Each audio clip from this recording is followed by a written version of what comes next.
Moi, ce qui me fait lever le matin, c'est bien sûr la bonne odeur du café. Mais cela dit, une fois le café pris, qu'est-ce qui me fait venir au bureau avec grande joie? C'est vraiment le plaisir de la découverte. On a un métier très particulier dans lequel on a beaucoup de choix, ce qui est très rare de nos jours.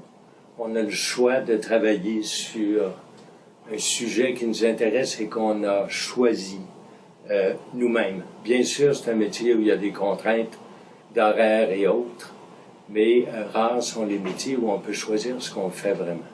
Alors, c'est déjà une grande joie d'avoir cette liberté-là, de travailler sur ce qu'on veut. La grande joie, évidemment, c'est de trouver quelque chose que personne n'avait jamais vu auparavant. Ça, c'est la grande joie de la découverte. La découverte peut être petite, elle peut être moyenne, elle peut être grande, mais la découverte de la nouveauté, ça donne une joie absolument fantastique. Mais bien au-delà de ça. Les découvertes, là, on n'en fait pas 4 par jour. C'est habituellement assez rare, c'est le fruit d'une longue réflexion. Alors, les moments Eureka, bien sûr, c'est des grandes joies, ça donne des frissons dans le dos, mais la joie est ailleurs également. La joie est dans le processus de vérifier une idée. On a une idée au départ, et par la méthode scientifique, on va la mener jusqu'au bout pour voir si notre idée était bonne ou non. Si elle était bonne, Eureka, découverte, grande joie, mais tout le processus de poser une bonne hypothèse, de créer des objectifs réalistes, de mettre au point des stratégies expérimentales pour bien vérifier l'hypothèse, être sûr de ne pas manquer de groupe témoins, etc., c'est en soi une grande joie, c'est fabuleux, c'est un plaisir renouvelé. Et au fil du temps, bien sûr, cette passion-là pour la découverte, on finit par la partager. Moi, je suis là-dedans depuis beaucoup d'années.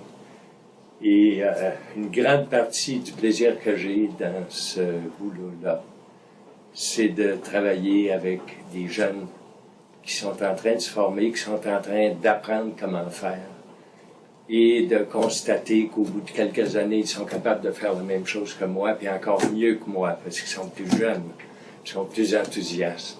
Ça, c'est l'apothéose. C'est un autre moment Eureka pour un vieux chercheur comme moi. Je diviserai mon conseil en 3 conseils, finalement. Pas des conseils, mais des mots-clés. C'est pas des mots nouveaux, vous allez reconnaître ce que vous avez entendu partout. Mais justement, si vous l'avez entendu partout, c'est parce que je pense que c'est des mots-clés très importants. Le premier, ça serait certainement la persévérance. On pense avoir l'idée du siècle, on pense avoir écrit le manuscrit du millénaire, mais parfois c'est pas comme ça que ça se passe.